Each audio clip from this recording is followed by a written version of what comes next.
This episode is sponsored by Victory Grips. Victory Grips are the standard in hand protection, plus they just launched their new gym affiliate program. As affiliate owners, they understand the demands of gym owners. Their goal is to keep their gym referral program process as simple as possible. You'll receive educational content, early access to upcoming releases, and exclusive discounts for your members, plus received a percentage of the net sales. Find out more at victorygrips.com. Welcome to the Power Monkey Podcast, where we chat with the best in the world of fitness about what they do. I'm your host, Dave Durante, and this week I have two guest hosts, Mr. Mike Service himself, but also Olympic champion and gymnastics legend, Mr. Fabian Hambuchen, who's becoming a much bigger part of the Power Monkey community moving into the new year. We are very, very excited about having him on board for courses and camps and other educational events. The guy is just an absolute beast, and we're having him on the podcast today because we're talking about a gymnastics-based movement. We're going to be talking about spotting techniques, and we're going to be talking about spotting specifically to handstands today. This is something that we can probably break into a bunch of different sections. We go off a little bit on tangents, just kind of talking about the importance of spotting and how it can turn you into a better coach and owner and member. And then we give some tidbits into how to spot the handstand in and of itself.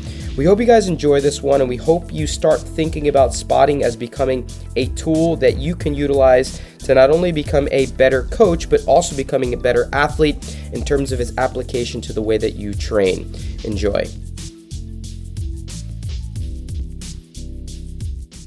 Well, welcome everyone. We have another exciting podcast here today. We're going to be talking about a movement podcast. We're going to be starting to do these a little bit more regularly. These are some of the ones that our listeners really reach out and enjoy, and we have some great guests on with us today.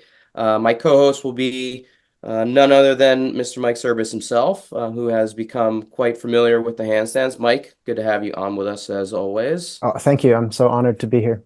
Yeah. And of course, the other half of the gymnastics side of what we've been doing recently, coming from Germany as well. You may know his name. We've been bringing him up and having him into the fold a little bit more with the Power Monkey events recently. Mr.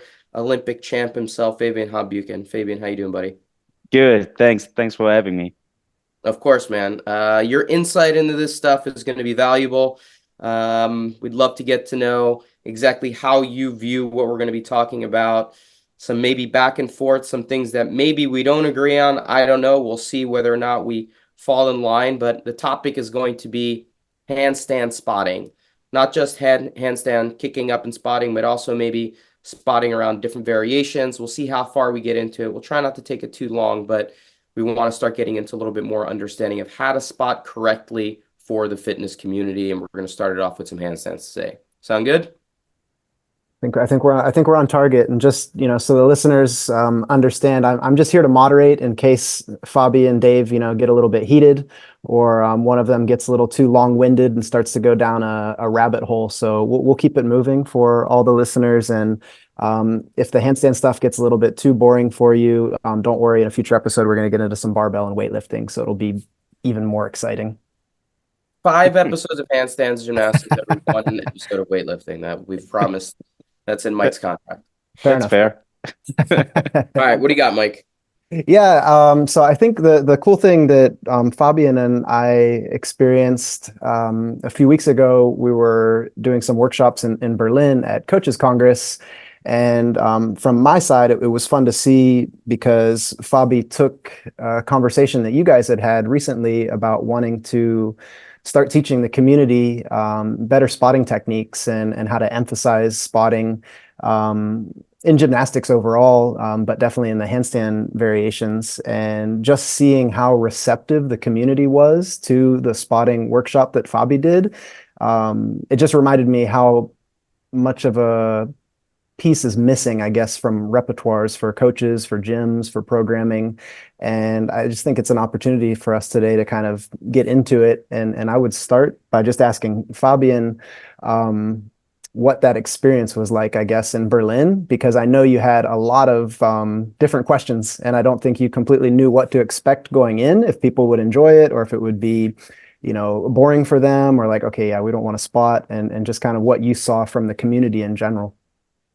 Yeah, it was a great experience for me. I mean, it was the first time I did some kind of these workshops. I mean, I was used to do some like professional high level gymnastics coaching things before, but this was something new because I didn't know the people who gonna attend, on which level they will be able to do a handstand, or probably there's someone who never did a handstand before.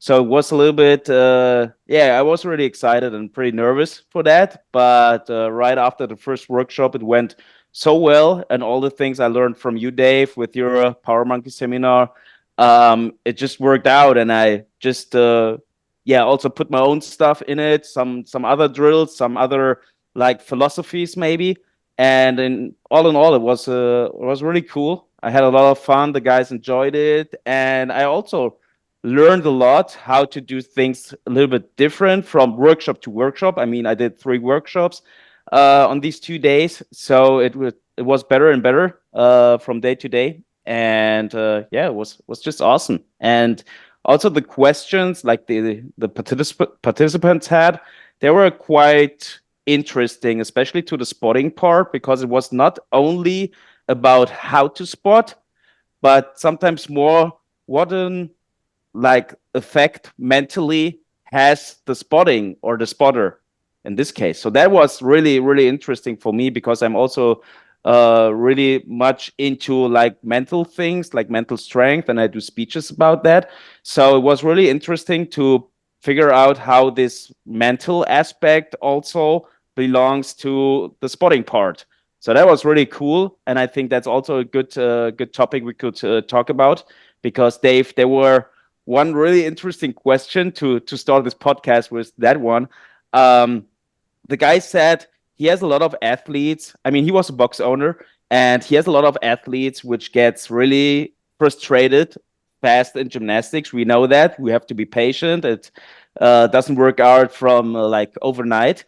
But he said, do you think it's more helpful to have like the athlete doing the movement, even if it's not possible to do it on its own, just with a spotter, so that the athlete feels more like motivated, mentally like happy that maybe the one reached the next step, even if he or she didn't?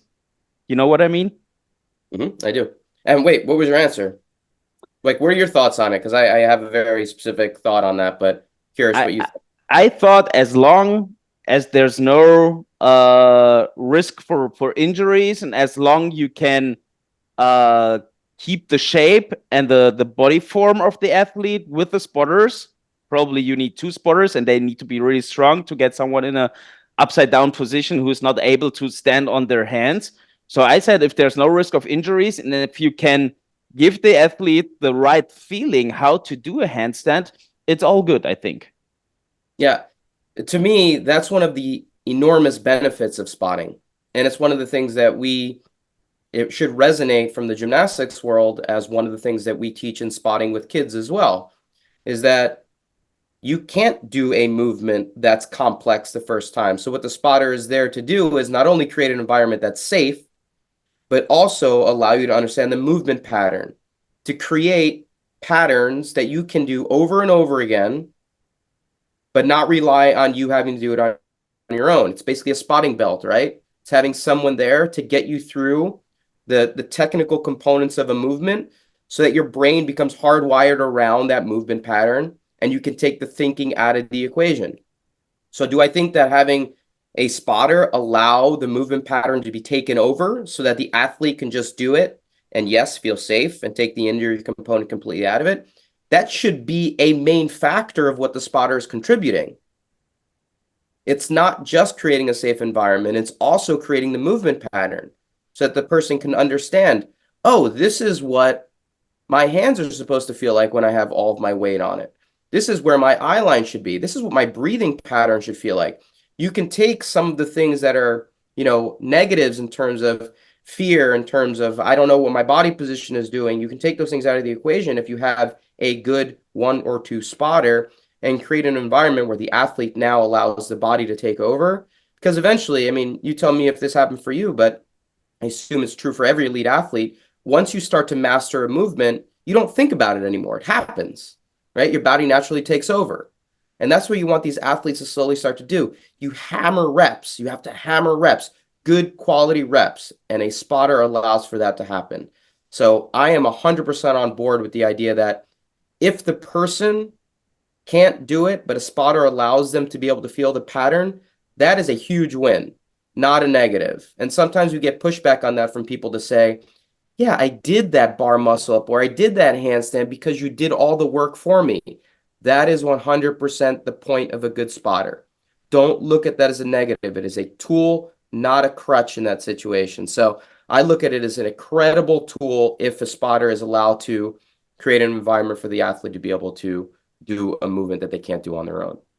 Yeah, and I want to say something on that from both of you guys, because the the cool thing that I see when I see spotters start to work within the gymnastics side is, of course, the athlete that's doing the movement is now becoming more aware of what's happening, because they're like, the risk factor is down. Like if they're in a handstand, they're not worried about falling. Now they're worried about what they're doing with their body position, where they're placing their hands, where their eyes are. They can really like dial in on what they should focus. But I also start to see, especially in Berlin when we were doing this, was the spotters are way more observant of what's happening, and then they're applying some of that to their turn when they start to work. So it's like the spotting offers a moment for movers to just be more in the moment and more aware of what's going on, versus everybody just trying everything. And I'm connecting that a little bit to like even the weightlifting side, where sometimes in the CrossFit environment, everybody's doing something, so nobody's watching and learning and helping. And like the spotting allows for that, where everybody can just slow down a little bit and, take your turn, watch, see what's happening, help, talk a little bit. And there's a lot more growth and learning in those moments. So I like seeing that. I agree with that. I would just say that observing other people's movement is important for your movement as well. Maybe this is a little bit on a tangent in terms of its applicability to the conversation, but you would never think that flipping over the bar 2 times and catching the bar again on high bar was possible 50 years ago. And then somebody does it 1 time, and then there's a flood of people that can do it after that because someone did it once and they said, that's possible. And people can start to analyze and be like, how did they set up for that? How did they release? What did they do with their eyes when they opened up to try to catch the bar? And so, when someone does something for the first time and you can observe it, you can start to see what's going on with the body to apply it to yourself. And that's why once someone does something for the first time, you start to see like a million copycats after that. And so every time someone is doing something in the gym and you're participating in it as maybe a small group or as a spotter, it's an opportunity for you to view something that you can apply to your own movement as well. I find that to be actually really important. So when I'm teaching a seminar and I have a group, say it's a group of 3 or 4, where a fourth sometimes gets left out because one person is moving, say one person is doing the handstand, and we have 2 people spotting, and we have a fourth person who's not hands-on, that person should still be observing the movement pattern. They should be watching the person doing the handstand. They should be watching the person spotting and keeping an eye on things so that they can actually start to, put into their own practice what they're going to be doing next. So there's never a part of what we do within groups where someone is off on their own, not paying attention. There's always a purpose to what we do. Maybe someone is actually doing the movement, some spotters, and then an observer who's also a key component to the movement pattern. Yeah, I totally agree, Dave. So when I learned a new skill in gymnastics, I probably just watched it on TV or on a video of a different gymnast doing it. And I always tried to imagine how does it feel to do this movement. So that was the first step. And that's exactly what you say with the guy who's probably right now not in charge to do anything, but to watch. And that's also a good thing, how to learn a new movement, to understand what's going on, not only to see how to spot, but also to see the athlete doing it and how to imagine how it feels and how it should look like. So that's also for me a good way. And what I also do whenever I teach gymnastics, especially now in the CrossFit world, before I do the spotting and before I tell the athletes anything, I do the movement on my own just to remind myself to the feeling and what I really want to tell them, how that should feel, how that should look like, and so on. So that's always a good way to give the people a better feeling how to learn the skill, I think. Love it. Mike, I think we could just continue to talk about just spotting in general, but I do want to get into the handstand specifically. Mhm. Do you want to get into a specific portion of the handstand? Do you I want to talk think, about pickup first or what? yeah, I think it's I guess a lot of the questions are that come into it, and I mean, you know it more than any because you've been teaching it for so long, is just, yeah, kind of where, when, how. And from my experience, I'll do, like, I guess a leading into it is, I just think in general, whether it's kicking up into the handstand, holding handstands, there just needs to be more awareness of how effective spotting is.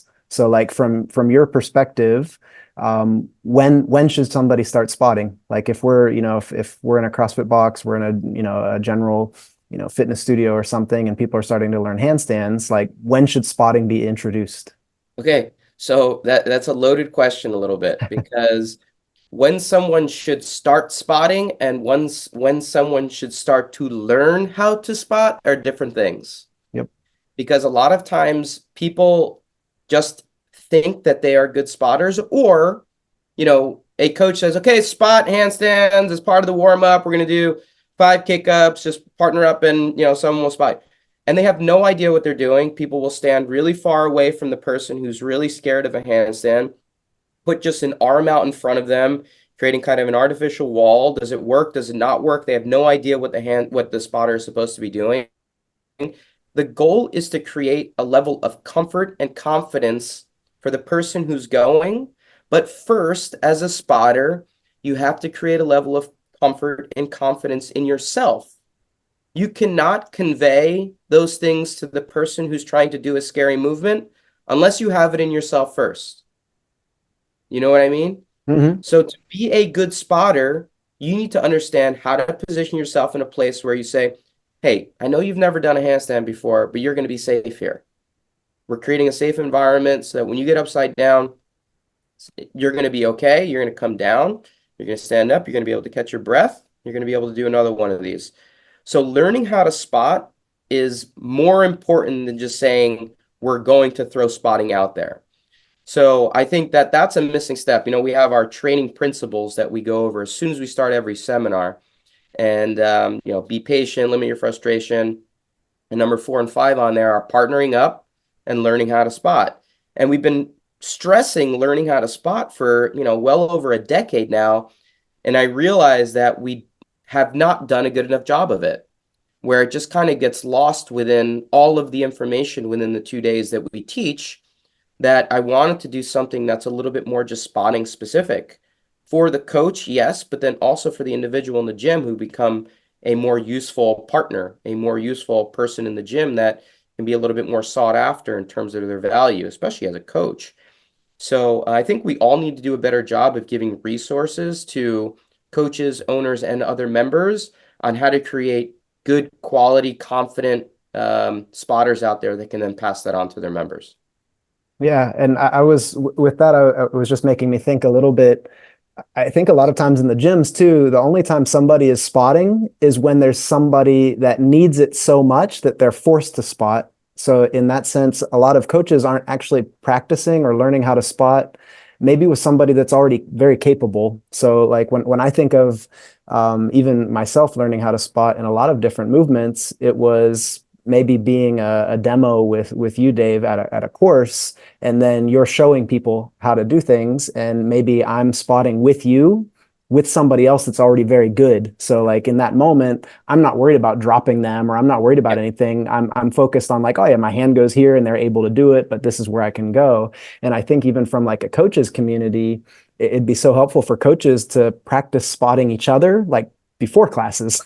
Don't just like run in when somebody's already scared, out of their mind. Like you get some extra practice on it. It's actually, you've said it, but I think, yeah, we can do a better job, kind of yelling out that like spotting is a skill, and it's a really, really valuable skill to have with your coaching staff and with your training partners. In Do you guys gymnastics, know? Yeah, go sorry, ahead, sorry, Dave. I was going Do to you ask guys you a question. I was going to do ask you you a guys question. do you guys know how that CrossFit coaching license looks like? Is there any spotting part in it, or is it just like like No, learning new skills or whatever? there's no real spotting certification. There are techniques that are taught within the gymnastics course, I believe. I haven't been seeing anything in the CrossFit gymnastics course in a number of years, but I'm pretty sure they do teach some spotting techniques and things like that. But I don't think there is a spotting specific course. Nothing like that. And That's just. I think, yeah, I think Dave too, like in the L1 and things, I don't remember spotting coming up on anything. I don't either. Again, I Yeah. didn't take my L1 in a long time, but even in the gymnastics world, I always say that you will become the most highly sought after coach if you are the best spotter in your gym. You will become the coach that every athlete wants to have around because, you become a valuable resource. And Fabi, tell me if that's your experience as well, but in the gymnastics world, I would always try to find the coach that could spot me the best. Like if I needed a new movement, if I was working on a new skill that was scary as hell, I wanted somebody that I knew had me if shit would go wrong. And shit would go wrong quite often. And so I would always try to be like, hey, Tom, can you spot me on this? Just because I knew that I was going to be in safe hands just in case something went wrong. So even at the elite level, um, great spotters are highly sought after. So the same thing would hold true in a CrossFit type setting. Yeah, I have a bad experience with that. I mean, my dad was my coach, and he was brilliant in spotting as well. He learned a lot also from like the Russian coaches and so many else. But I've been to Japan for a junior competition just with the head coach, and I did a release called the Winkler on high bar, and I was far away from the bar, so he had to catch me, but he didn't at the end. And the result was that I injured my shoulder and I couldn't compete in the competition. And since then, I changed my mind in things like that, so that I said, okay, I always want to find a way on my own how to land safe just on the mat without any coach. So that was the point. I knew my dad was always there when I needed him, but after this experience, I decided I don't want any coach under the high bar anymore.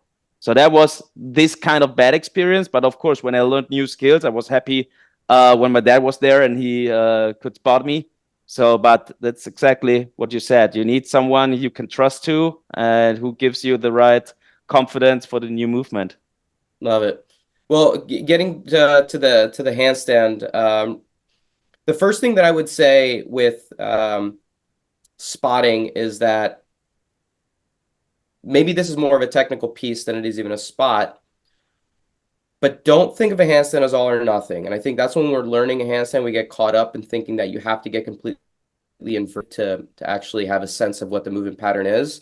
And really the first step in it is just getting the hands down to the ground and creating a pattern with what we call pickup drill number one. Just nice and easy down to the ground. What does my lunge look like? Where do my hands go? Nice and strong, trying to create pillars through your arms. The spotters, when you are positioning yourself, if you have one spotter, you should always be standing on the side of the kick leg. So if someone is getting set up and ready to go, someone will initiate with a step out leg. Most of the time, it's the same leg that you'll jerk with. But if you're new to this and don't know what leg would be your lunge leg, play with both sides. Maybe it's your right, maybe it's your left. Figure out what you feel comfortable with because that will lead into advanced tumbling eventually. It's going to be the leg that you lunge with to do things like front handsprings and round offs and cartwheels and more advanced tumbling. So it's something you should figure out what's more comfortable for you. As a spotter, you always want to be standing on the opposing leg from the lunge leg, the first leg that comes off the ground, because you want to be anticipating what the person is doing. You don't want to ever wait for the leg to come to you. And that's one of the biggest mistakes that I see in spotting is where the person just acts, like I said earlier, like an artificial wall, hand out in front. And I think a lot of times this is taught, because people don't really know another way to do it. Just go ahead and kick up and hit my hand and then kick back down. Well, in some cases, that'll work fine if the person is strong enough and confident enough to be able to understand the value there. But if someone is completely new and they're kicking up fairly timidly, they're not coming anywhere close to your hand, that's totally fine. But if someone is kicking up super aggressive and expecting you to catch them and you're not prepared, they're going to blow right through that arm and land on their back, and you're going to ruin their handstands for a long time, if not forever. So if you're just kind of having your hand out in the middle of no man's land, that's a really poor place to be standing as a spotter. I would prefer you to be thinking about getting close to the body. Your midline should be aligned with the person's hand down on the ground. All right, does that make sense from a visual perspective? Hands down on the ground, straddling that hand with a nice wide stance so that if you need to go back to the kick side, or if they go more towards the fingertip side, you're in a position to be able to catch them according to how aggressive they kick up. But you should always be going back to the leg as it comes off the ground. So you're basically guiding the leg off the ground into the handstand and then guiding them back down to the ground. I like to be thinking about grabbing hamstring and quad when we're starting out. It's kind of a nice secure place where your hands are nice and close towards your chest. If the person is really tall and you're grabbing more toward their ankles or towards their calf, it can put you into a weaker position to hold on to. So nice and tight to the body with kind of bent elbows, not extending the arms when you're spotting. So these are all things that I think as an initial spotter you need to be thinking about. Never standing on the side of the lunge leg, always on the kick leg, straddling the hands, making sure that you're reaching back for that kick leg, trying to get the hands on the hamstring and quad when they're coming off the ground. Now, that's a lot of things to think about, for a listener who's never spotted before, but it's just an initiation in terms of where you should be standing as they kick up. And Dave, I think from my perspective, the main point that you made there is the biggest mistake that always seems to happen is people are either not aware or they're afraid to spot too much. So then they don't offer enough of a spot. And then, like you said, it ruins their whole experience, and then they don't ever want to kick up or be spotted again. Or they don't spot enough. So then the position the person ends up in is not very good. And then you're like starting from behind the 8-ball. And I've noticed that, let's say I'll call myself a more beginner spotter or something, is I try to spot pretty heavy to start to see where somebody's at. And then as they're more comfortable, for me as a spotter, then I feel like, okay, now I can let them work a little bit more on their own, or I can take some pressure off and offer them maybe some verbal cues now. But I think from everything that I've seen, and especially in weekends and workshops with you guys, are the groups that do the best are the ones that are really active and spotting a lot, and then like talking to each other, like, all right, now the next one, I'm going to start like this, and then we're going to, give you a little more on your own from here. I think as a spotter, you never can do too much in the beginning, right? So it's go ahead, Bobby. It's like you said, Mike. It's like if you spot the first 1, 2, 3 tries, you should do as much as you can as a spotter to get a feeling on which level the athlete is, and then you can reduce all your spotting things. But what I think is also like the most important thing, and that is what Dave said, is like where the spotter has to stay in comparison to the athlete. And not to wait before something is going wrong. So just do your action right from the beginning and not wait to react on anything. So I see that every little day in the CrossFit box right now. We have a ramp now with stairs and whatever, and they try different things. They crash into this ramp, and I always tell them, go back to the basics. Just do handstand hold with a spotter. Learn how to shift weight from one to the other arm, because that's what you need to get on this ramp, to get up to the stairs and whatever. But there's also a lot of ego stuff going around with these guys. They don't want to get spot.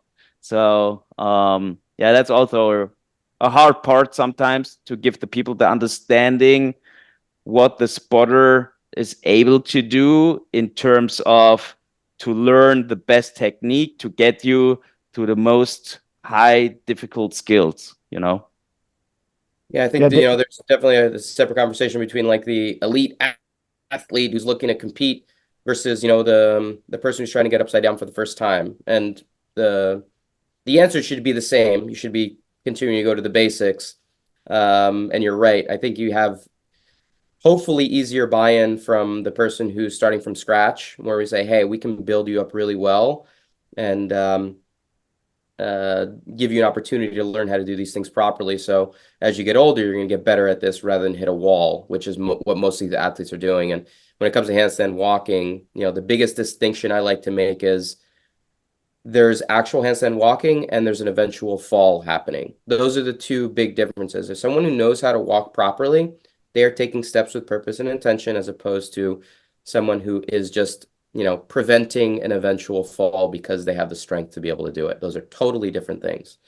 So, Mike, what were you going to say?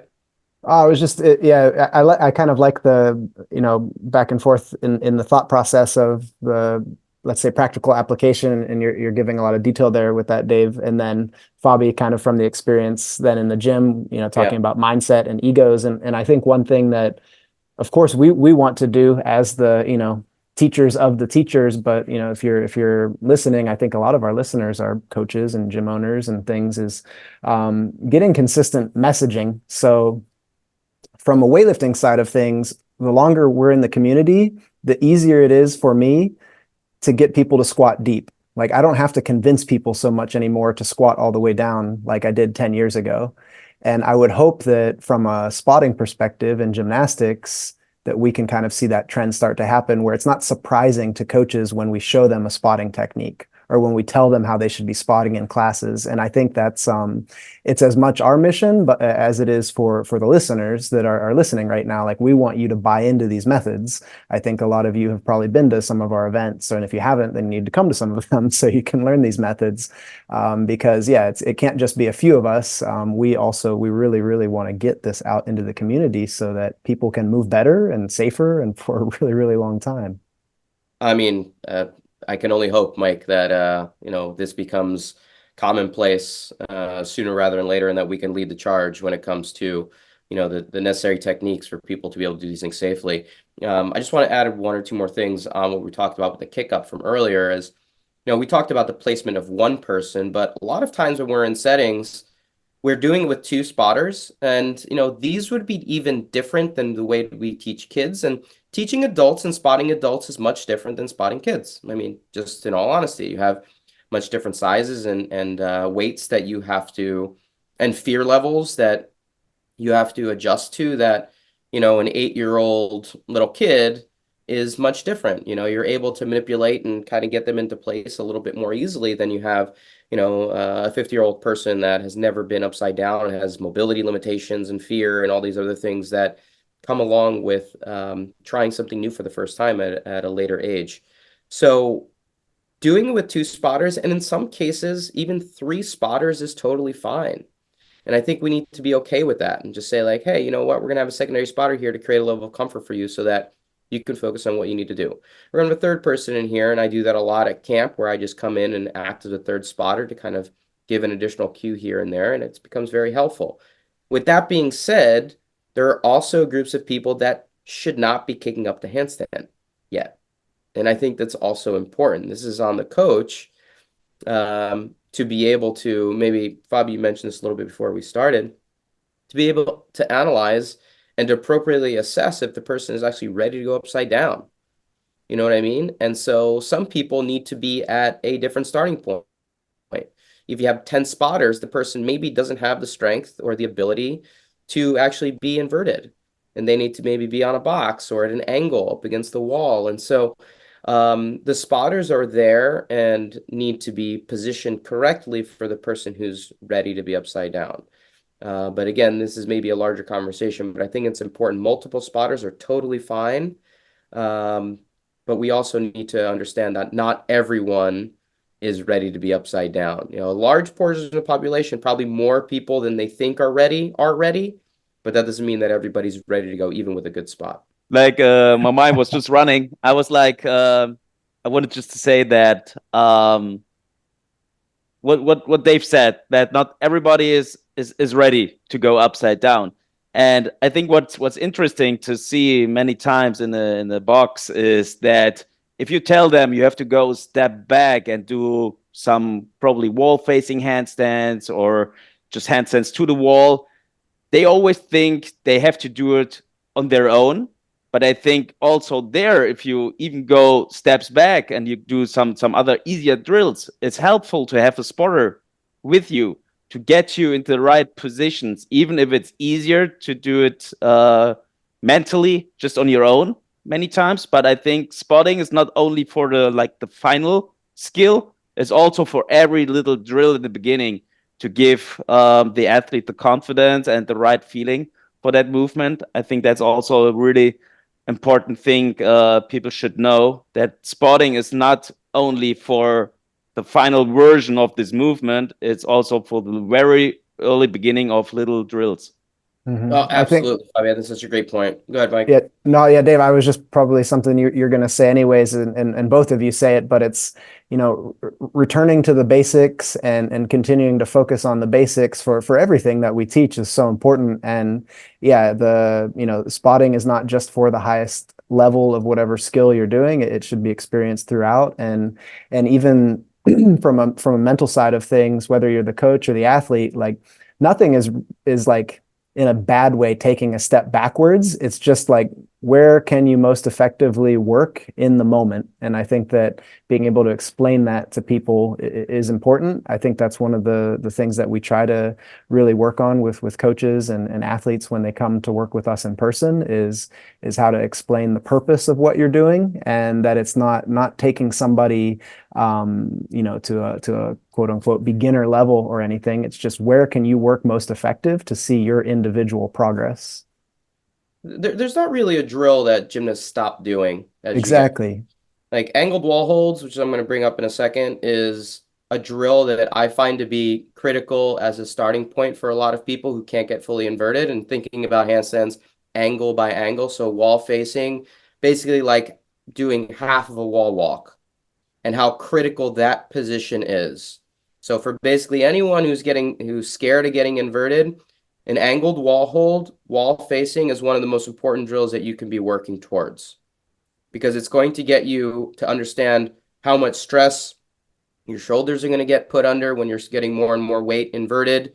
You can start using it as a positional drill. Anytime you're doing back to wall handstands, it's putting you into a really big arch, which is the way that you think handstands should be done, which is almost how universally people use the wall, as back to wall, and it's teaching you a poor aligned handstand. So stomach to wall handstands and angled wall holds are a great starting point. And like Fabi said, it's an opportunity for spotters to be there as well. So I just wanted to build off of what Fabi said. And yes, the spotters should be there, but where should the spotters be? So if someone is doing an angled wall hold and they're new to a handstand, even just a couple of steps up the wall can be a little bit challenging for them. So what I really like to do is always create kind of a wall for like a sandwich for the person, where they're the meat and the spotters are the bread on the outside, and they're allowing to stay nice and close to the person to create positional components and also the safety side of things. But what I like to have done is each spotter on the sides. If you have one, you can do it from the front. But in the case where you have two spotters, one on each side, cupping around the front of the person's shoulders. So you're going to hold around the front of the person's shoulders with one hand, and with the other hand around the quad, maybe around the core, to help manipulate and find in a straight line. But the hand underneath the shoulder is basically preventing a collapse. So if the person is new and maybe doesn't have the shoulder strength, or slight elbow bend that turns into a kink, that eventually turns into a collapse, the hand underneath the shoulder is there to prevent them from falling down onto their chest or onto their head. So a spotter on either side is really a safety measure. It's basically like scaffolding. I'm holding the person up. I'm creating that position for them so that they can actually understand, okay, what am I doing? How is my shoulder being stressed? What does my breathing pattern look like? Can I work on the alignment a little bit more? And then coming down from there, guiding the person's leg up and down the wall as needed. If you have only one spotter, turning around so that your stomach as a spotter is now facing their back, and cupping both shoulders together with each hand. So now you're facing their back.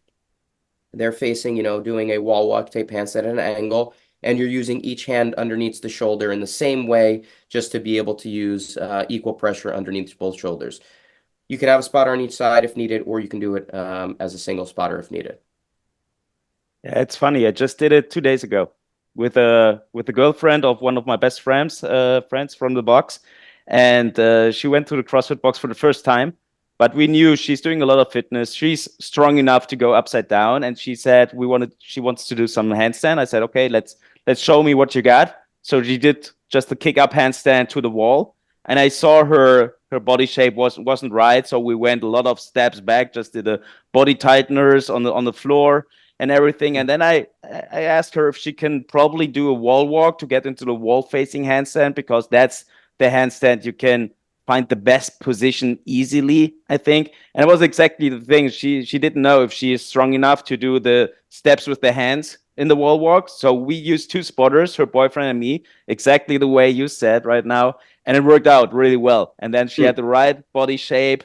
And from there, I saw her yesterday, and she just said, like, I'm just working on my handstand now every little day. And since you did this with me, it feels much better. I have a better body awareness, how it should be in the upside down position. So it's exactly what you said. And that's the most important thing, to spot someone in a position that gives you the most most value of it and the most valuable feeling to go on just on your own maybe the next time. Yep. I love I that. think that Yeah, that application that really. Oh, Go ahead, sorry, Mike. Dave. I was just gonna say, I think that feeling of success is also important to kind of highlight when you're, when you're the spotter, and people then feel comfortable and feel like they did something, they want to practice it more.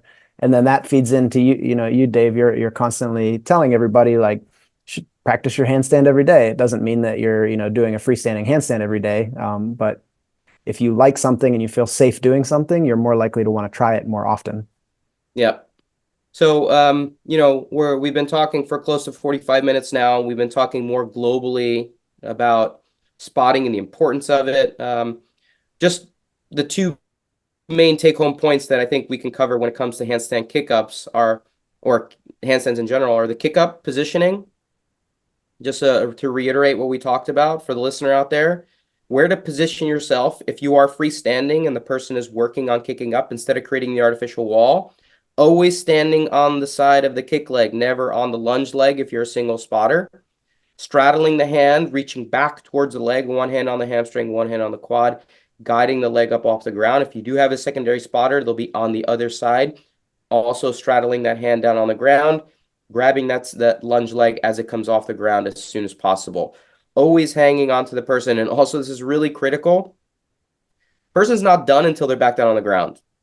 Sometimes we think that once they're in the handstand, something magical is going to happen and they're going to figure it out. We see a lot of people just release their spot when the person is in the handstand. That is super unsafe. It can create a lot of chaos if you're releasing the person once they're in a handstand, especially if they're new. So always guide the person back down to the ground safely. Make sure they come back down to their starting point. It's going to help them with pattern, but also make sure they feel safe all the way back to their starting point. And then secondarily, angled wall holds. Face the wall more. Just as a technical piece, it should be something in your repertoire a lot more. If you're spotting this on the sides, cupping around the shoulder, second hand running along the quad to help with some position if you have two spotters. If not, spotting from the front, cupping underneath both shoulders. I'm trying to visualize this and see if the listener can visualize what was clear in my head. But in that particular drill, that spot, all the spotters should be on their knees too, like on a single knee, to lower down to the ground, not standing up. And I think it's important to make sure that you're in a position where you're low enough to the ground and always close to the person's body. You never want a lot of distance.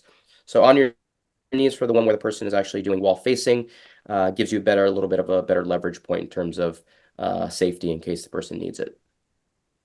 Yeah, I think that's helpful, just to kind of, again, we can all we get very passionate about talking about our technique and our skills and all these things, but those two takeaways, Dave, I think are a great reminder, because those are probably the things that we see people forgetting to do the most, which is set up for your spot the right way, be constantly connected to the athlete, and then taking advantage of the angled and wall facing positions and helping in those as well. Yeah, I think we can do this can be, we could talk for hours about this. And like, this is what I really enjoy talking about if you guys don't realize that. And I think this can be just a starting point. There's no reason why we can't just dive into part two at some point and go into, what does handstand walking look like and get a little bit more into the nuance of handstand push-ups and spotting, things like that. But one of the main things I want to have taken home here, a great take-home point, is that spotting should not be scary for the person who's doing it or the person who's getting spotted. It should feel like you're creating an easier environment for a scary skill. And that's what we want to help more coaches and more owners and even more members to be able to say, I can spot this. I can spot a handstand. Yeah. Power Monkey taught me how to spot this and I'm feel comfortable doing it. And that's what I want to have happen.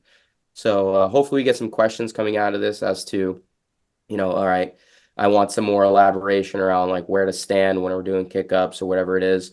So listeners out there, please, please, please reach out, ask questions. Let us know if we can answer some things that weren't fully explained here, because we want to make sure that you guys are ready to go when it comes to spotting those people you work with.